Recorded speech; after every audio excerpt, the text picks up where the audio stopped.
Don't stop running toward your dream.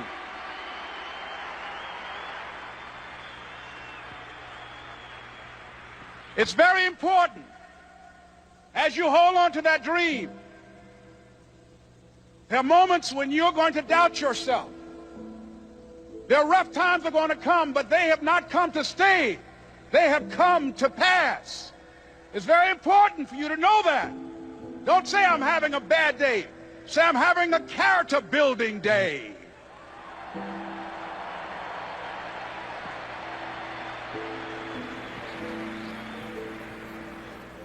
It's very important for you to believe that you are the one to make this happen. I remember this high school teacher, Mr. Leroy Washington, at the end of school one June, it was just a few days before we were supposed to leave, and I just got my report card, and it indicated that I'd failed history, and I'd failed English, and I would have to go to summer school.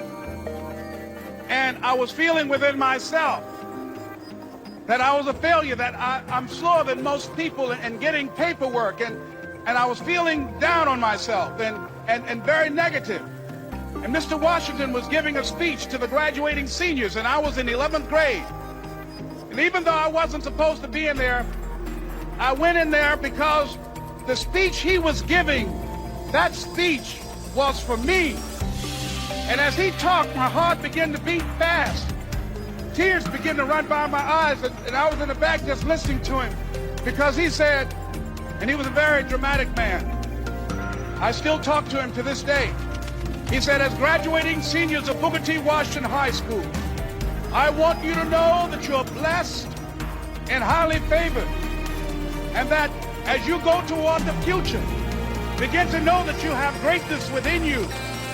And if just one of you here begin to envision yourself as being blessed and highly favored to reach your goal, if just one of you capture the essence of what that means, that you have greatness within you and a responsibility to manifest that greatness, that you can make your parents proud, you can make your school proud, you can touch millions of people's lives, and the world will never be the same again because you came this way. And the students gave him a rousing standing ovation. And as he left the auditorium, I ran down the steps and I caught him in the parking lot. I said, Mr. Washington? He said, yes. I said, do you remember me, sir? He said, no. I said, my name is Leslie Brown. My mother, she works in the cafeteria here. I'm one of the twins, Leslie and Wesley. I said, Mr. Washington, but you know, I got these big dreams. You know, I like talking to people. I love people. I said, I want to work with people, and I got this dream of buying my mama a home. Could I do that, Mr. Washington? He said, it's possible, Mr. Brown. And as he walked away, I called him again. I said, Mr. Washington? He said, what do you want now? I said,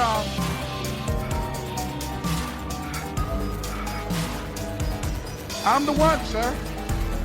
He said, I'm the one. You remember me, sir. I'm this Mamie Brown's boy. I'm the one. I'm the one.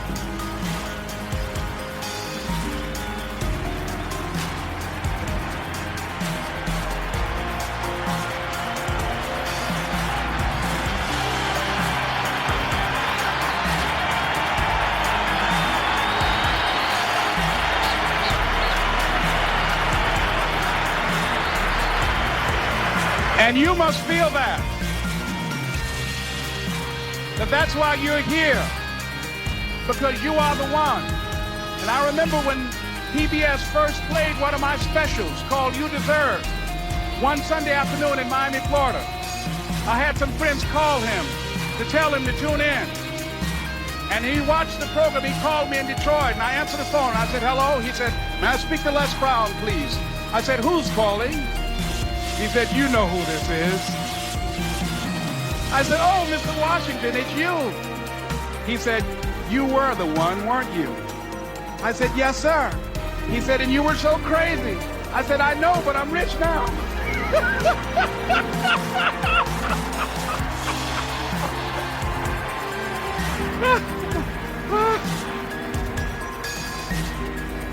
Ladies and gentlemen, It's not going to be easy. It was hard laying on the floor of the Penobscot building, looking out of the window, daydreaming, saying, Les, can you do this? Can you make this happen? I used to listen to tapes day in and day out about See You at the Top, my great friend Zig and Dennis Waitley and different other motivational speakers and Dr. Norman Vincent Peale and Dexter saying, don't let nobody steal your dream. I used to ask myself, can I do this? And something said within me, you're the one. You're the one. And let me tell you something, ladies and gentlemen. While you're here, and before you go back home to your respective cities and communities, write down at least 5 reasons on why you deserve your dream, on why you won't give up, what's going to make you unstoppable, why you must be unreasonable, because logical, practical thinking says you can't do it today. But if you want to produce unreasonable results in your life, like living your dream and taking charge of your destiny, you've got to be an unreasonable person. You've got to be an uncommon person. So write down the reasons of why you're here. My first major goal was to buy my mother a home. And let me tell you something, ladies and gentlemen. What will reasons do, Les? Nietzsche said, if you know the why for doing, you can endure almost anyhow. What do you mean by that? If you know why you're doing something, when the hard times come, and they're going to come, when the disappointments and the rejections come, and they're going to come by the truckloads, your reasons will be your rod and staff to comfort you, to pick you up. Once again, I got a saying on one of my tapes, if life knocks you down, try and land on your back, because if you can look up, you can get up. Let your reasons get you back up.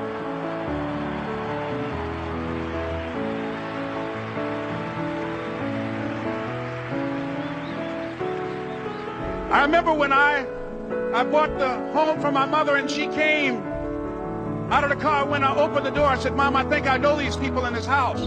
That was my first major goal. And then I couldn't conceal it anymore. I said, Mom, I got this for you. And as she went from room to room, looking at the house and saying, thank you, Jesus. Thank you, Lord. No one ever could have convinced me that this could have happened to me. And she looked at me, she said, Leslie, and you caused me so much problems as a boy. You were always into stuff. She said, no one could have convinced me that day when I walked in that house and this lady was holding you and your brother. And she said, ma'am, I want you to promise me 2 things. And she said, what is it? She says, 1, promise me that you won't separate them. She said, I want them raised together. I want them to know each other. I got pregnant while my husband was away in the war, and I can't keep them.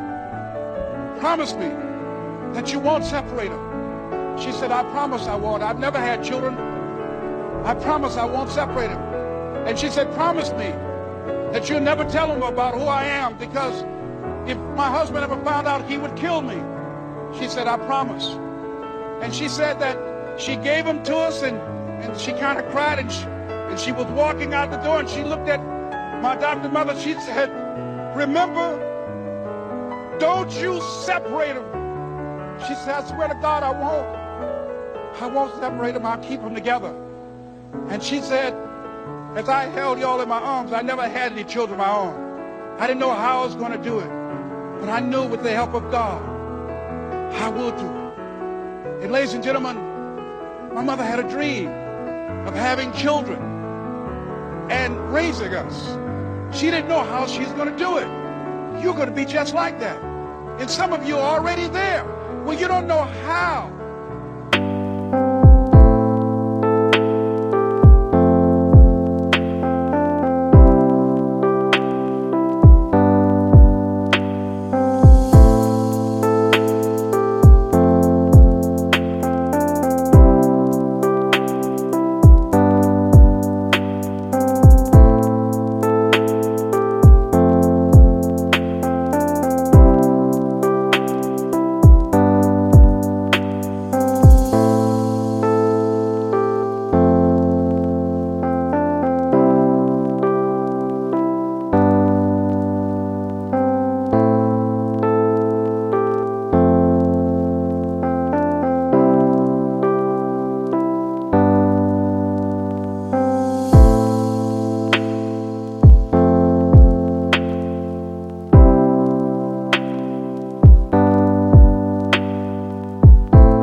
to make this happen, but you just feel within yourself some way, somehow, with the help of God, I'm going to make it happen. Repeat after me, please. No matter how bad it is, or how bad it gets, I'm going to make it. I'm going to make it. Shake somebody's hand on your right and left and say, you got the right stuff.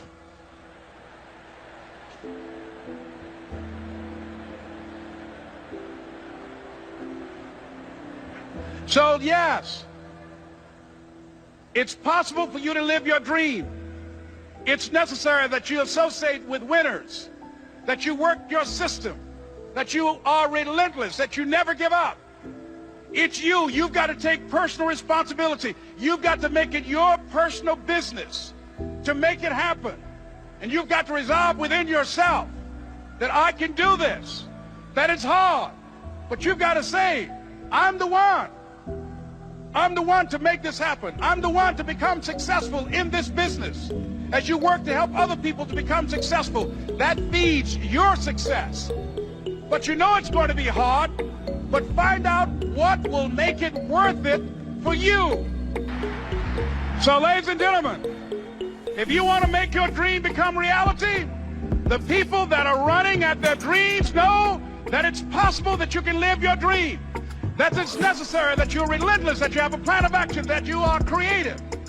The people that are living their dream are finding winners to attach themselves to. The people that are living their dreams are the people that know that if it's going to happen, it's up to them. And they're resolving within themselves, it's not over until I win. The people that are running after their dream know they're going to have hard times. They keep on running because they're saying within themselves, I'm the one. I'm the one. No matter how bad it is or how bad it gets, I'm going to make it. The people that are running after their dreams are the people that are hungry. Shake somebody's hand on your right and left and say, you got to be hungry.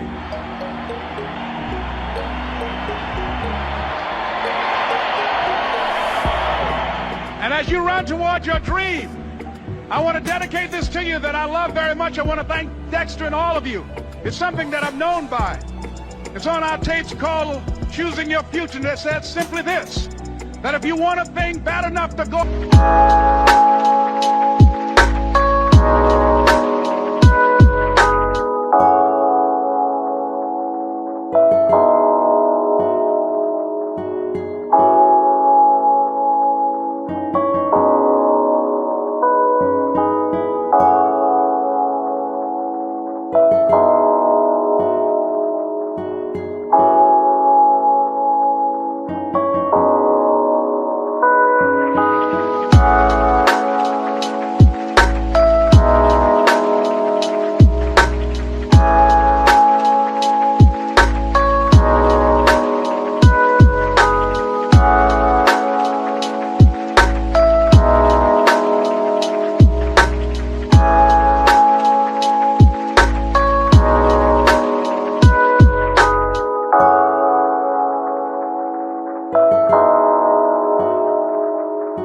and fight for it, to work day and night for it, to give up your time, your peace, and your sleep for it. If all that you dream and scheme is about it, and life seems useless and worthless without it, and if you gladly sweat for it and fret for it and plan for it and lose all your terror of the opposition for it, and if you simply go after that thing that you want with all of your capacity, strength and sagacity, faith, hope and confidence, and stern pertinacity, if neither cold poverty, famish or gulf, sickness or pain or body and brain can keep you away from the thing that you want, if dogged and grim you besiege and beset it, with the help of God you'll get it. This is Mrs. Mamie Brown's baby boy, Leslie Calvin Brown, saying it's been a plumb pleasing pleasure as well as a privilege. Thank you.